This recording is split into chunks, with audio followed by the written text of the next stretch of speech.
Okay, hello everyone, कैसे हैं आप सभी? I hope you are doing good. आने वाले टाइम में कई सारी स्टेनो की एग्जाम्स आ रही हैं। किसी का एसएससी का एग्जाम है, किसी का सीआरपीएफ का एग्जाम है, एम्स की exam, like lot of exams, short hand की एग्जाम्स हर महीना आती ही रहेंगी। ठीक है, so you have already clear the CBT, आपने क्लियर करके शॉर्ट हैंड तक पहुंचे, तो ये बहुत जरूरी हो जाता है आप लोगों के लिए कि आप लोग बहुत ही फोकस के साथ में एग्जाम में जाएं, क्योंकि सिर्फ एक चूक की वजह से आपकी एक साल की पूरी मेहनत बर्बाद हो सकती है।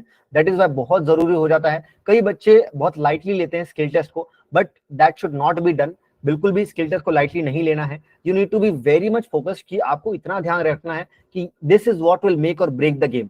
आपने सीबीटी क्रैक किया, वो आपको 60-70% की जर्नी थी, लेकिन अब जो 30-40% की जर्नी है वो बहुत जरूरी हो जाती है।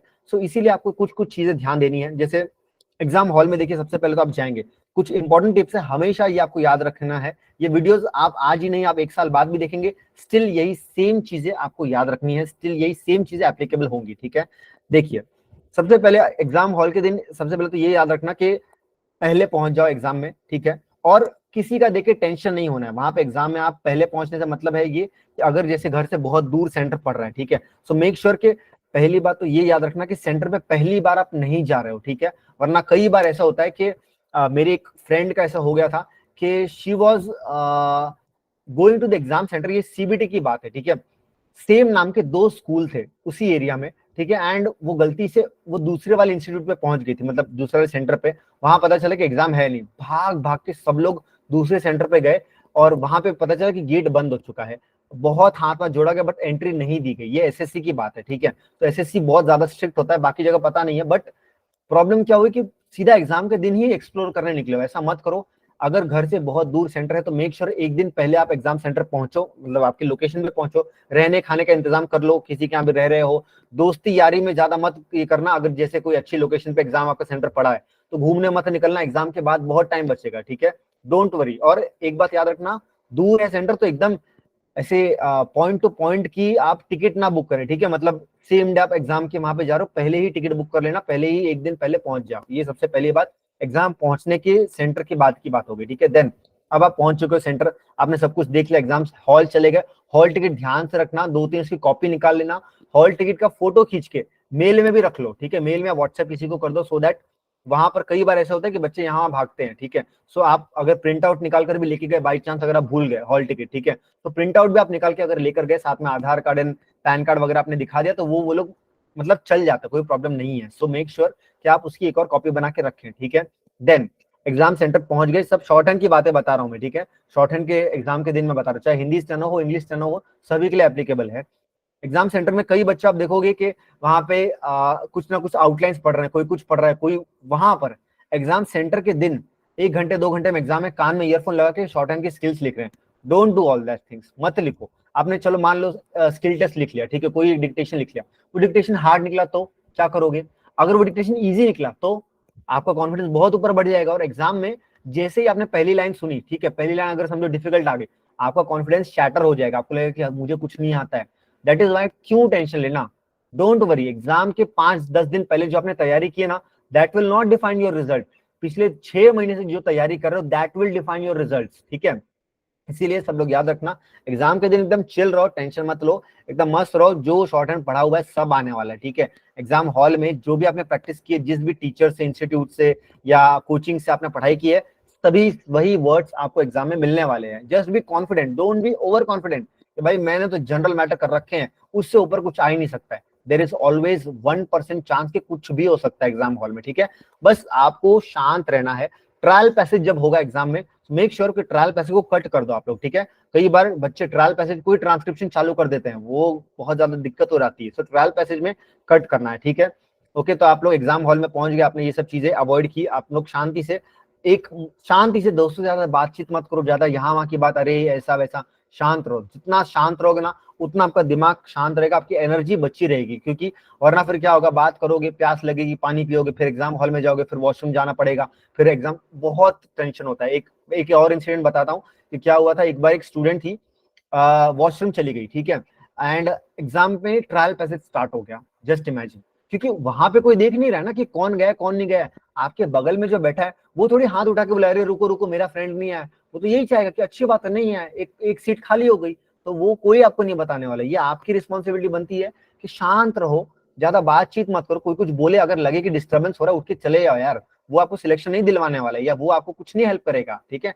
एग्जाम हॉल में किसी के भरोसे मत जाना कि भाई तू मेरा दोस्त है, कोई नहीं बताने वाला। बता दिया, मिल गया, अच्छी बात है, बट डोंट गो किसी और के भरोसे पे नौकरी लगने के लिए, ठीक है।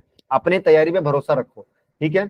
और जो लोग पहली बार शॉर्ट हैंड के लिए जा रहे हैं, कुछ आइडिया ही नहीं है, शॉर्ट हैंड भी नहीं आती है, तो आप लोग तो शांत रहो, ठीक है। आप लोग को टेंशन भी नहीं लेना जाकर, क्योंकि you are just taking the experience, ठीक है। जो भी है, पहली बार शॉर्ट हैंड कई बच्चे जाते हैं, किसी को नर्वस नहीं होना, ठीक है। जो भी है, तैयारी है आपकी अच्छी है, तैयारी आप एग्जाम, अगर तैयारी अच्छी नहीं है तो अगली बार निकाल लोगे, कोई दिक्कत नहीं है, ठीक है।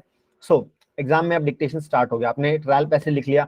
ट्रायल पैसेज में ध्यान देना, आवाज बराबर है, जो आपका कीबोर्ड है, ठीक है। ये जो कीबोर्ड है, मेक श्योर हर एक चीज अच्छी से चल रही है इसकी, ठीक है। कहीं कोई चीज चिपकी नहीं है। कई बार ऐसा होता है कि स्पेस बार, हम सब कुछ चेक करते, स्पेस बार नहीं कर लेते, या फिर A to Z सब कुछ टाइप कर लेना, स्पेस बार, नंबर्स, और जो स्पेशल अल्फाबेट होता है जैसे डॉलर्स का साइन, हैशटैग, फुल स्टॉप, बहुत जरूरी है फुल स्टॉप, ठीक है।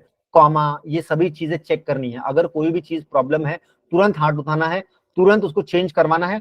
4 बार 5 बार चेंज करवाओ, संकोच में मत आना, ठीक है। कई लोग ऐसा सोचते हैं, अरे यार 4 बार चेंज करवा लिए, 5वीं बार करवाओ, 10वीं बार करवाओ। अगर आपका सिलेक्शन नहीं हुआ तो वहां पर जो एग्जाम सेंटर में खड़े हैं ना, उन लोग का कुछ नहीं जाने वाला है, ठीक है।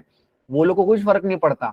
और मुझे पता है कई मेरे ऐसे जान पहचान वाले कीबोर्ड की टाइपिंग की वजह से शॉर्ट हैंड का स्किल टेस्ट फेल हो गए हैं। किसको ब्लेम करोगे? एसएससी नहीं आने वाले आपके लिए कि अरे कोई बात नहीं, आपका कीबोर्ड खराब था, आपके लिए री एग्जाम करेंगे। क्या ऐसा होता है क्या? कहीं नहीं होता है। मेक श्योर कि कीबोर्ड अच्छा रहे। और एक और बात ध्यान देनी है कि आपकी तो हालांकि अगर एग्जाम में सीट नंबर लिखा हो तो वहीं पर आपको बैठना पड़ेगा, कोई आप कुछ कर ही नहीं सकते। बट कई एग्जाम्स में ऐसा होता है, जैसे डिफेंस की कई एग्जाम्स है, वहां पे सीट नंबर नहीं लिखा होता, आपको जनरली बिठा देते हैं और फिर आपका सीट नंबर बाद में रोल नंबर आपका लिया जाता है प्रिंट आउट के ऊपर के हिसाब से, ठीक है। सो आप ध्यान दें कि स्पीकर कहाँ खड़ा है, पूछ लो, संकोच में मत जाना कि सर डिक्टेशन कहाँ से बोला जाएगा, सर मैडम जो भी है, सर यहाँ पे स्पीकर है क्या, सर मैं यहाँ बैठ रहा हूँ। आप बिना संकोच के एकदम आगे रहना, ठीक है, एकदम आगे रहना। हर चीज जो भी है अपनी आवाज उठाना हर बार, शांत शांत शांत रहोगे, शांति में निकल जाओगे, ठीक है। तो प्रॉब्लम्स जहाँ होती है, हालांकि एग्जाम सेंटर पे बहुत ही प्रोफेशनल तरीके से हर चीज अरेंजमेंट होती है, पहली बार डिक्टेशन नहीं ले रहे वो लोग, तो देर नो, ठीक है। सो ये चीज आपको ध्यान देनी है। डिक्टेशन चालू हुआ, डिक्टेशन में एक चीज ये ध्यान रखो कि चाहे हिंदी स्टेनो हो, इंग्लिश स्टेनो हो, डिफिकल्ट वर्ड्स आने ही आने हैं, you can not avoid them, ठीक है। ये आप सोच भी नहीं सकते कि डिक्टेशन इजी आने वाला है, इजी नहीं आएगा, इजी टू मीडियम रहने वाला है। मीडियम मतलब ये जो डिफिकल्ट वर्ड्स हैं, ये डिफिकल्ट वर्ड्स को आपको ध्यान ये देना है कि डिफिकल्ट वर्ड अगर सुना, आउटलाइन बन गई तो ठीक है, नहीं बन गई छोड़ दो। पूरे मैटर में अगर 800 वर्ड्स का मैटर है, पूरे मैटर में अगर सही से निकालो ना 10 से 15 word, only 10 to 15 words will be difficult. But in difficult words के चक्कर में कई बच्चों का is, am, the, he, she, it, जो नॉर्मली वर्ड्स हैं जो आते हैं वो भी मिस हो जाते हैं। सो वो आपको ध्यान देना है कि वो मिस ना हो आपका। ये एग्जाम हॉल के दिन की मैं आपको बता रहा हूँ, ठीक है। एग्जाम हॉल के दिन आपका दिमाग शांत रहना चाहिए, तभी आप ये सब चीजें पकड़ेंगे, तभी आपको याद रहेंगी। कोई अगर नाम आ गया, कई बार प्रॉपर नाउन सुनते ही, ठीक है, जैसे अगर नाम बोल दे राजेश्वर प्रसाद मिश्रा, ये नाम बोल दे तो आपको कैसे लिखे, कैसे लिखे, टेंशन मत लो, ठीक है। इंग्लिश में लिख दो पहले, इसीलिए मैं बोलता हूँ कि पेंसिल से भी लिखने की आदत होनी चाहिए। आपको एग्जाम हॉल के दिन पता होना चाहिए पेंसिल से कैसे लिखना है। बट पेन से भी अगर आपने लिख दिया इंग्लिश में भी, राजेश्वर का RJ लिख दिया, कुमार का KR लिख दिया और प्रसाद का PR लिख दिया, नो प्रॉब्लम, ठीक है। बट कोशिश करो कि आउटलाइंस में लिख लो, ठीक है। आउटलाइंस में आपको आनी चाहिए, क्योंकि कई बार ऐसा होता है आपने राजेश्वर प्रसाद मिश्रा लिख दिया, ठीक है, राजेश्वर कुमार प्रसाद लिख दिया आपने, और उसके बाद में एग्जाम में आगे चल के आपको राजेश्वर प्रसाद बोला गया, राजेश्वर कुमार बोला गया। कई बार ऐसा होता है अगर एग्जामिनर को डिफिकल्ट करना है, सो सेम वर्ड को अलग अलग जगह अलग अलग तरीके से बोला जाए। जैसे आज के डिक्टेशन में आप देखोगे कि एक जगह बोला था चेक, फिर उसके बाद बोला था चेक, एक चेक था CHEQUE, जो हम चेक देते हैं बैंक में, वो वाला चेक था। लेकिन उसके बाद वाला जो चेक था वो CHECK था, चेक। लेकिन एग्जाम के हड़बड़ाहट में कई बार हम लिखते रहते, टाइप करते रहते, हम पढ़ते नहीं है क्या लिखा है, सो वहां पे प्रॉब्लम होती है, ठीक है। देन आपकी टाइपिंग स्पीड अच्छी होनी चाहिए, अगर नहीं है तो हड़बड़ाओ मत। 20-25 वर्ड पर मिनट ठीक है, ओके, बहुत अच्छी स्पीड नहीं है, कम से कम आपकी स्पीड एग्जाम में होनी चाहिए 40 to 50 वर्ड पर मिनट। लेकिन नहीं है तो टेंशन मत लो, आराम से 35-30 वर्ड पर मिनट पर भी निकाल लोगे। बस ये ध्यान रखना, अगर आपकी टाइपिंग स्पीड कम है तो you need to be aware, दिमाग खुला रखना भाई। एग्जाम के वही 1-2 घंटे में अगर दिमाग एकदम मतलब हाइपर एक्टिव होना चाहिए दिमाग, ठीक है। सुस्ती बिल्कुल नहीं, अगर नींद आ रही है फटाफट से पानी पी लेना, आंख मतलब ध्यान खुला। कई बार क्या होता है एग्जाम हॉल में, जैसे कंप्यूटर की स्क्रीन है, ठीक है, वो ब्राइटनेस बहुत ज्यादा होती है स्क्रीन में हर बार। तो मैं तो क्या करता हूँ, मैं जाके नीचे से ब्राइटनेस कम कर देता हूँ, ठीक है, क्योंकि इतने इतने बार एग्जाम दे दिया कि अब इतना एक्सपीरियंस आ गया कि पता चल जाता है कि एग्जाम में वो ब्राइटनेस है ना, तो चश्मा पहनो नहीं पहनो, बट वो आंखों में पढ़ते पढ़ते पढ़ते पढ़ते ना आंख थकने लगती है, सर दर्द करने लगता है, कई बार ऐसा होता है, ठीक है। सो वो चीजें ना हो तो मेक श्योर कि आप लोग ब्राइटनेस थोड़ा सा कम कर दो अगर नीचे हो। कोई अगर बोले तो बोले सर मेरा सर दर्द करता है, ठीक है, कोई कुछ नहीं बोलने वाला है, नॉर्मल होता है। यहाँ वहाँ कीज आप थोड़ा बहुत देखोगे राइट साइड में होता है, मेन्यू पे क्लिक करो, उसमें नीचे जाकर ब्राइटनेस है, ब्राइटनेस को कम कर देना, कॉन्ट्रास्ट को भी कम कर देना, ठीक है।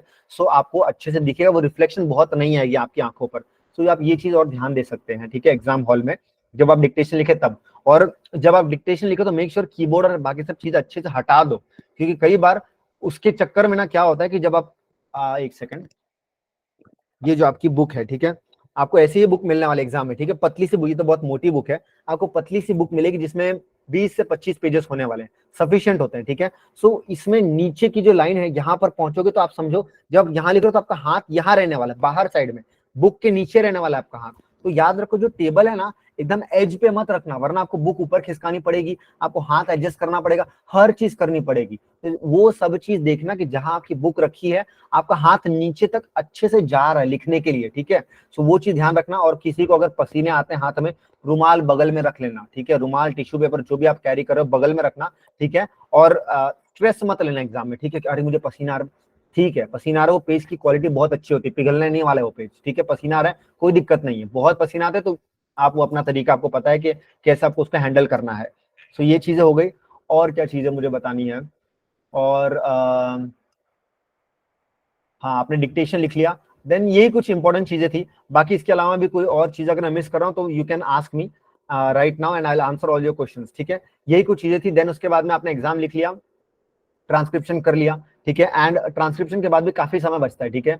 आई थिंक 80 वर्ड पर मिनट वालों को 50 मिनट मिलते हैं, ठीक है, एंड 100 वर्ड पर मिनट वालों को 40 मिनट मिलते हैं, ठीक है। तो ये आपका टाइमिंग होता है एग्जाम में। सो आपको यहाँ पर ध्यान देना है कि आपका डिक्टेशन पहले हो जाए, और काफी टाइम बचता है, इसमें बहुत ज्यादा करेक्शन मत करते बैठना, ठीक है। कई बच्चे मैंने देखा है कि यहाँ पे जो सबमिट होने वाला है इसको छोड़ के इसको सजाने बैठते हैं, इसको मत सजाओ। जो आपने ट्रांसक्रिप्शन लिख दिया, जो हो गया वो हो गया, ठीक है, एक एक वर्ड को इरेज करके मत करो, don't waste your time there. हाँ, अगर यहाँ पर हर एक वर्ड आपने चेक कर लिया है, हर एक टाइपिंग हो चुकी है आपकी, मैटर स्टार्ट, जल्दी तो सबमिट करने की गलती मत करना। तो ये गलती कर दी तो भाई बहुत बुरा हो जाएगा। सबमिट में एंड तक बैठे रहना, सब उठ जाएंगे नहीं, बैठे रहना, वहीं पे बैठे रहना, हिलना मत वहां पे, जब तक वो सामने वाला इन्विजिलेटर बोले कि ऑटो सबमिट ना हो तब तक सबमिट मत करना, ठीक है। क्या करोगे फ्री टाइम में, कुछ नहीं कर सकते, तो वहां पे सबमिट मत करना। मेक श्योर कि अपना मैक्सिमम टाइम जो आपने टाइप किया है, टाइपिंग को करेक्ट करने में डालना, अपना शॉर्ट हैंड को बहुत ज्यादा टाइम मत देना। एंड में 5 मिनट सफिशिएंट, ठीक है। जो यहाँ वहां है लिखा हुआ है उसको इरेज कर देना। कई बच्चे पेंसिल से लिखते हैं तो यहाँ पर जो ऊपर एक्स्ट्रा स्पेस बचती है ना, वहां पर आप लोग कुछ एक्स्ट्रा वर्ड लिख देते हो कि ये वर्ड, ये उसको इरेज कर देना, ठीक है। उसको एंड में इरेज करना, नहीं भी इरेज हो कोई प्रॉब्लम नहीं है, कोई ऐसा कॉपी का केस नहीं लगने वाला है कि कॉपी हो गई, क्योंकि दिख रहा है यार बच्चे ने ट्रांसक्रिप्शन किया है, पूरा शॉर्ट हैंड आता है उसको, एक आध दो word is not an issue, ठीक है। So this was the whole session. इसके बाद में आपने पूरा ट्रांसक्रिप्शन किया, पूरा लिखा, सबमिट किया, एंड देन शांति से एग्जाम हॉल के बाहर आ जाओ। फिर आप चाहे लीगल एग्जाम में जा रहे हो, कोर्ट में जा रहे हो, कहीं भी जा रहे हो, और स्पीड का बिल्कुल टेंशन मत लेना। अगर 80 है, आपकी स्पीड 90 होनी चाहिए, दैट इज मैंडेटरी, 100%। 80 में 80 की स्पीड लेके जाओगे फेल होने वाले हो। 80 में 90 की स्पीड होनी चाहिए, 100 में 110 की स्पीड होनी चाहिए, हमेशा इस बात को याद रखना, ठीक है। चलिए, this was all for this session. इसके बाद में कोई और आपको डाउट्स है तो मेक श्योर आप कमेंट बॉक्स में कमेंट करें, इस वीडियो को लाइक करें, and I will see you guys in my other video, ठीक है।